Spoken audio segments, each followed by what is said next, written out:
Hi friends, அனைவருக்கும் வணக்கம். 8ஆம் வகுப்பு அறிவியல் புத்தகம் பாடம் 16 நுண்ணுயிரிகள். இந்த பாடத்திலிருந்து லைன் பை லைன் கொஷின் நம்ம பார்க்க போகிறோங்க. மொத்தம் 45 கேள்வி இருக்குங்க. பாடத்துக்குள்ளேருந்து 27 கேள்வியை நம்ம கொண்டு வந்திருக்கோம். புத்தக வினாவிடைகள் 18 இருக்குது. மொத்தம் பார்த்தீங்கன்னா 45 கேள்வி இந்த வீடியோவில் இருக்குதுங்க. ஸோ வீடியோவை முழுமையாக பாருங்கள். இன்றைய ஃபஸ்ட்டு வினா, படிப்புகளை பொறுத்துக. படிப்புகளை சரியாக பொறுத்து சொல்லியிருக்காங்க. பூஞ்சைகளை பற்றி படித்தா அதுக்கு பேர் மைக்காலஜின்னு சொல்லுவாங்க. பூஞ்சைகளை பற்றி படித்தா மைக்காலஜி. ஆல்காக்களை பற்றி படித்தால் பைக்காலஜி.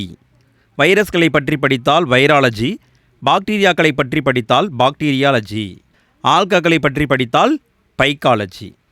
இரண்டாவது கேள்வி, வைரஸ் என்ற லத்தீன் மொழிச்சொல்லின் பொருள் என்ன? வைரஸ் என்பது லத்தீன் மொழிச்சொல். இதனுடைய பொருள் விஷம். விஷம் அப்படின்னு சொல்லுவாங்க. சில இடங்களில் நஞ்சு என்றும் சொல்வார்கள். மூன்றாவது கேள்வி, வைரஸ்கள் பிற உயிரினங்களில் ஒட்டி கொள்ள உதவுவது எது? வைரஸ்கள் பிற உயிரினங்கள் மேலே எப்படி ஒட்டிக்குதுன்னு கேட்குறாங்க. இதுக்கான பதில் ஸ்பைக் அப்படிங்கிற ஒரு உறுப்பு இருக்குது. அதன் மூலமாக தான் பிற உயிரினங்களோட ஒட்டிக்குது. நான்காவது கேள்வி, பூமியின் மீது முதலில் தோன்றிய வாழும் உயிரினமாக கருதப்படுபவை எவை? பூமியின் மீது முதலில் தோன்றிய வாழும் உயிரினம் அப்படின்னு பார்த்தீங்கன்னா அது பாக்டீரியா தான். ஐந்தாவது கேள்வி, பாக்டீரியாக்கள் டேஸ் என்னும் உலகத்தின் கீழ் இடம்பெற்றுள்ளன. ஐந்துலக வகைப்பாட்டில் பாக்டீரியாவை எங்கே வச்சுருக்காங்கன்னு கேட்குறாங்க. மொனிரா அப்படிங்கிற குடும்பத்தில் வச்சுருக்காங்க. மொனிரா அப்படிங்கிற உலகத்தில் வச்சுருக்காங்க. ஆறாவது கேள்வி, பாக்டீரியா டேஸ் என்ற மீட்டர் அளவுடையவை. பாக்டீரியாவை எப்படி அளக்கிறாங்கன்னு கேட்குறாங்க. மைக்ரான் அப்படின்னும் சொல்லுவாங்க, மைக்ரோமீட்டர் அப்படின்னும் சொல்லுவாங்க. 2 அலகாலையும் அளக்கலாம். மைக்ரோமீட்டர் என்பது தான் கரெக்டாக இருக்கும்.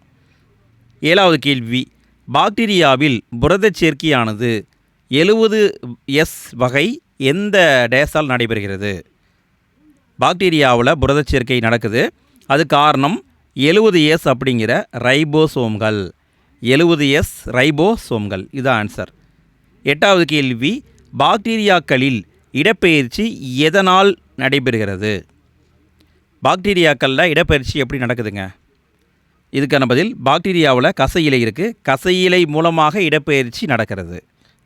ஒன்பதாவது கேள்வி, அமைவிடத்தின் அடிப்படையில் பாக்டீரியாவை பொறுத்துக. அதாவது கசையிலை அடிப்படையிலைங்க. பாக்டீரியா மேலே என்ன இருக்குது? கசையிலை இருக்கா? கசையிலை அமைந்ததை அடிப்படையாக வச்சு வகைப்படுத்தியிருக்காங்க. ஒற்றை கசையிலைனா ஒரே ஒரு கசையிலை மட்டும்தான் இருக்கும். எடுத்துக்காட்டு விப்ரியோ காலரே.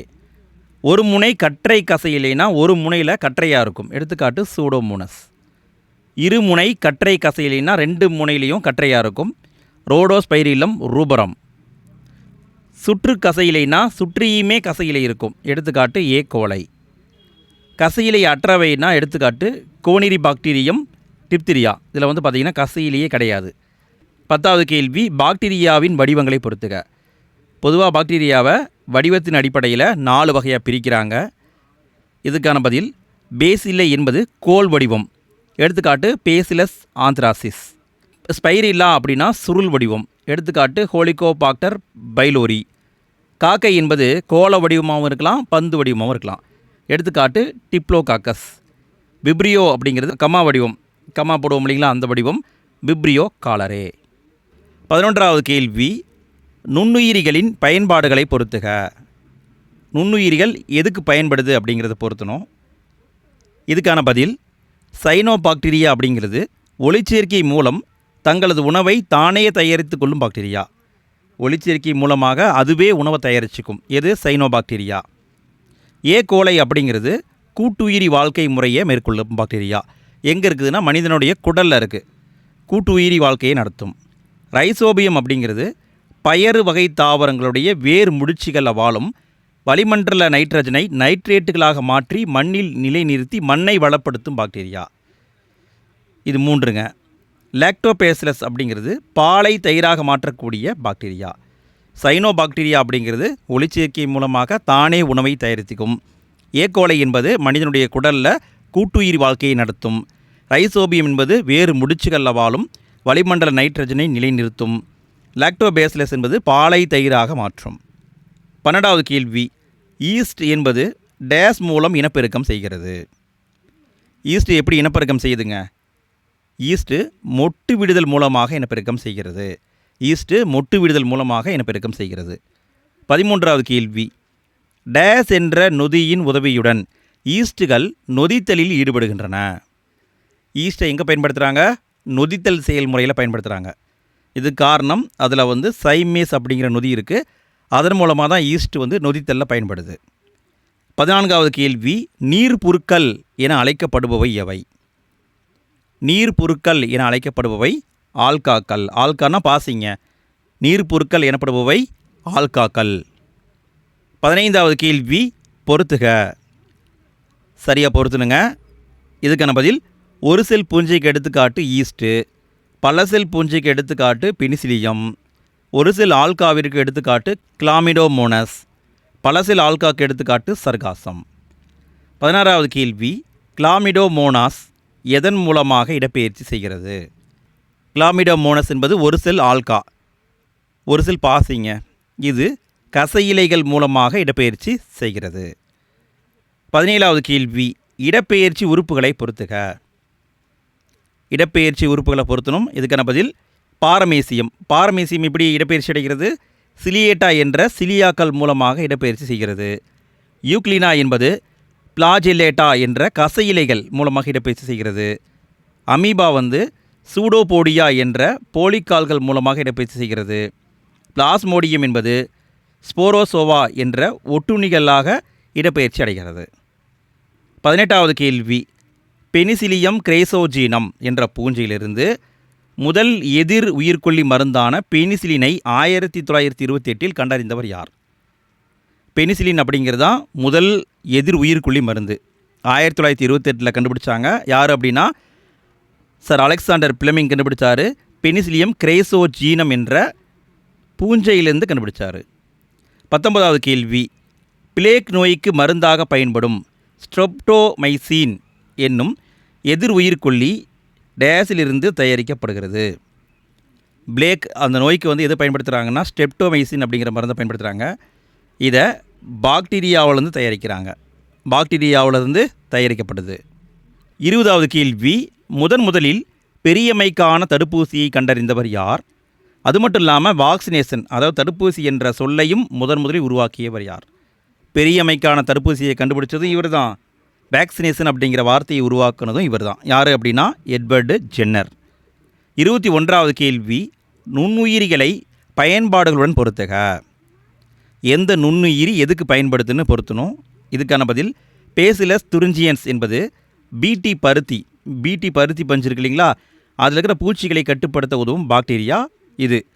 ட்ரைக்கோடெர்மா அப்படிங்கிறது வேர்களுக்கு பாதுகாப்பு அளித்து தாவர நோய் கிருமிகளை கட்டுப்படுத்தும் பூஞ்சை.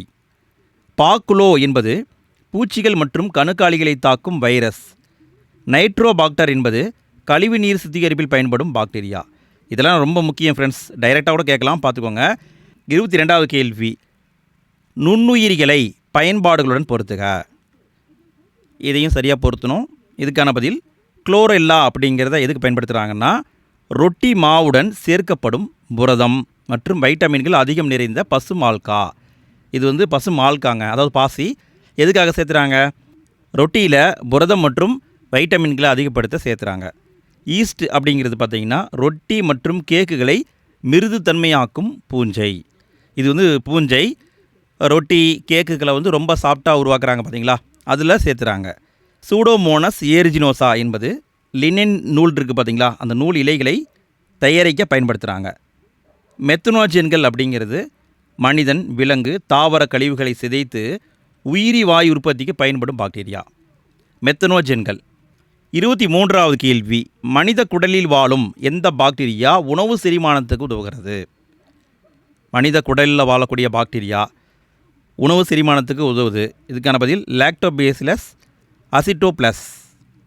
24வது கேள்வி, மனித குடலில் வாழும் எந்த பாக்டீரியா வைட்டமின் கே மற்றும் வைட்டமின் பி கூட்டுப்பொருட்களை உற்பத்தி செய்ய உதவுகிறது? மனித குடல் இருக்குது, இது எதுக்கு பயன்படுது? வைட்டமின் கேவை தயாரிக்கவும் வைட்டமின் பியை தயாரிக்கவும் பயன்படுது. ஏ கொலை என்பதான் பயன்படுது. 25வது கேள்வி, பால் பதனிடும் முறையை 1862 கண்டறிந்தவர் யார்? பாஸ்டரைசேஷன் சொல்லுவாங்க. இதை கண்டுபிடிச்சவர் லூயிஸ் பாஸ்டியர். என்ன பண்ணுவாங்கன்னா, பாலை 70 டிகிரி செல்சியஸுக்கு வெப்பப்படுத்துவாங்க. உடனடியாக 10 டிகிரி செல்சியஸுக்கு கூலிங் பண்ணுவாங்க. இதனால் பால் கெட்டு போகாமல் நீண்ட நேரம் இருக்கும். 26வது கேள்வி, நோய்களை காரணிகளோடு பொருத்துக. நோய்களை காரணிகளோடு பொருத்தணும். காசநோய்க்கு காரணம் மைக்கோபாக்டீரியம் டியூபர்குலோசிஸ். காலராவுக்கு காரணம் விப்ரியோ காலரே. சாதாரண சளிக்கு காரணம் இன்ஃப்ளூயன்சா. ரேபிஸுக்கு காரணம் ரேப்டோ விரிடி. 27வது கேள்வி, நோய்களை காரணிகளோடு பொருத்துக. இதுக்கான பதில் அமீபிக் சீதபதி ஏற்பட காரணம் என்டமீபா ஹிஸ்டாலைடிகா. மலேரியாவுக்கு காரணம் பிளாஸ்மோடியம். வாய் கால் குழம்பு நோய்க்கு காரணம் ஆப்தோ வைரஸ். ஆந்த்ராக்ஸுக்கு காரணம் பேசிலஸ் ஆந்த்ராசிஸ். அடுத்து நம்ம பார்க்க போகிறது புத்தக வினாவிடைகள். ஃப்ரெண்ட்ஸ், இந்த வீடியோ பிடிச்சிருந்தது, யூஸ்ஃபுல்லாக இருந்ததுன்னா மறக்காமல் லைக் போடுங்க. வீடியோ பற்றிய கருத்துக்களையும் கமெண்ட்டில் பதிவு பண்ணுங்கள். நீங்கள் போடுற ஒவ்வொரு லைக்கும் ஒவ்வொரு கமெண்ட்டும் எனக்கு பூஸ்டப்பாக இருக்குது. சரி, கேள்விகளை பார்க்கலாம். ஃபஸ்ட்டு பார்க்க போகிறது சரியான விடையை தேர்ந்தெடுத்து எழுதுக. 28வது கேள்வி, நுண்ணுயிரிகள் டேஸில் அளவிடப்படுகின்றன. நுண்ணுயிரிகளை எப்படி அளக்குறாங்க? மைக்ரான் அப்படிங்கிற அலகால் அளக்குறாங்க, மைக்ரான். 29வது கேள்வி, உயிருள்ள மற்றும் உயிரற்றவைகளின் பண்புகளை பெற்றவை எவை? உயிருள்ள மாதிரியும் இருக்கும், உயிரற்ற மாதிரியும் இருக்கும். அப்படி இருக்கிறது வைரஸ். 30வது கேள்வி, டேஸ் புரோகரியாட்டிக் நுண்ணுயிர்கள் ஆகும். எது புரோகரியாட்டிக் நுண்ணுயிர்கள்னு கேட்குறாங்க. இதுக்கான பதில் பாக்டீரியா. பாக்டீரியா தான் புரோகரியாட்டிக் நுண்ணுயிர்கள். 31வது கேள்வி, பாக்டீரியாக்கள் வடிவத்தின் அடிப்படையில் எத்தனை பிரிவுகளாக வகைப்படுத்தப்பட்டுள்ளன? வடிவத்தின் அடிப்படையில் 4 பிரிவாக வகைப்படுத்தப்பட்டுள்ளது. 4 பிரிவுகள். 32வது கேள்வி, மனிதருக்கு சாதாரண சளியை உண்டாக்கும் நுண்ணுயிரி டேஸ் என அழைக்கப்படுகிறது. மனிதருக்கு சாதாரண சளியை உண்டாக்கும் நுண்ணுயிரி இன்ஃப்ளூயன்சா வைரஸ். அடுத்து நம்ம பார்க்க போகிறது கோடிட்ட இடத்தை நிரப்புக. 33வது கேள்வி, பெனிசிலியம் கிரைசோஜீனம் என்ற பூஞ்சையிலிருந்து தயாரிக்கப்படுவது பெனிசிலியம் என்று அழைக்கப்படுகிறது. பெனிசிலியம் அப்படிங்கிறது தான் முதல் எதிர் உயிர்கொல்லி மருந்து. இது 1928 சர் அலெக்சாண்டர் பிளமிங் அப்படிங்கிறவர் கண்டுபிடிச்சிருக்காரு. எங்கேருந்து கண்டுபிடிச்சாங்க? பெனிசிலியம் கிரைசோஜீனம்ங்கிற பூஞ்சையிலிருந்து கண்டுபிடிச்சாங்க. 34வது கேள்வி, பிரியான் என்பவை நோய் தொற்றுடைய புரத துகள்களாகும். நோய் தொற்றோடு இருக்கிற புரத துகள்னால் அது பிரியான்கள். 35வது கேள்வி, செல்லுக்கு வெளியே காணப்படும் வைரஸ்கள் டேஸ் எனப்படுகின்றன. விரியான் எனப்படுகின்றன. விரியான் அப்படிங்கிறது வேறு, பிரியான் அப்படிங்கிறது வேறு. செல்லுக்கு வெளியே காணப்படும் வைரஸ்க்கு பேர் விரியான் பேர். 36வது கேள்வி, நுண்ணுயிரிகளை நுண்ணோக்கி உதவியுடன் காண முடியும். நுண்ணோக்கியை வச்சு தான் பார்க்க முடியும். 37வது கேள்வி, ஒரு முனையில் கசையிலைகளை பெற்ற பாக்டீரியாக்கள் ஒரு முனை கற்றை கசையிலை என வகைப்படுத்தப்பட்டுள்ளன. ஒரு முனையில் இருந்தால் ஒரு முனை கற்றை கசையிலைன்னு சொல்லுவாங்க. அடுத்து நம்ம பார்க்க போகிறது சரியா தவறா என கூறுக.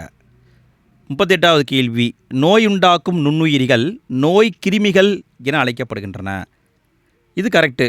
நோயை உண்டாக்கும் நுண்ணுயிரிகளுக்கு நோய் கிருமிகள் என்று பெயர். 39வது கேள்வி, பெண் அனோப்ளஸ் கொசுக்கள் வைரஸ் கிருமிகளை பரப்புகின்றன. இது தப்பு. வைரஸை பரப்பாது. எதை பரப்புங்க? பிளாஸ்மோடியம். பிளாஸ்மோடியம் அப்படிங்கிறது மலேரியா நோய் கிருமி. அதை பரப்புறது அனோப்ளாஸ் கொசுக்கள். 40வது கேள்வி, சின்னம்மை ஒரு தொற்று நோயாகும். கரெக்டு. சின்னம்மை என்பது ஒரு தொற்று நோய். 41வது கேள்வி, சிட்ரஸ் கேன்கர் என்பது பூச்சிகளால் பரவுகிறது. இது தப்புங்க. இது எதனால் பரவுதுங்க? நீராலையும் காற்றாலையும் பரவக்கூடியதான் சிட்ரஸ் கேன்கர். 42வது கேள்வி, ஈஸ்ட்டு அதிக அளவில் ஆல்கஹாலை உற்பத்தி செய்ய பயன்படுகிறது. இது கரெக்டுங்க. ஈஸ்ட்டை பயன்படுத்துகிறாங்க. 43வது கேள்வி, பொறுத்துக.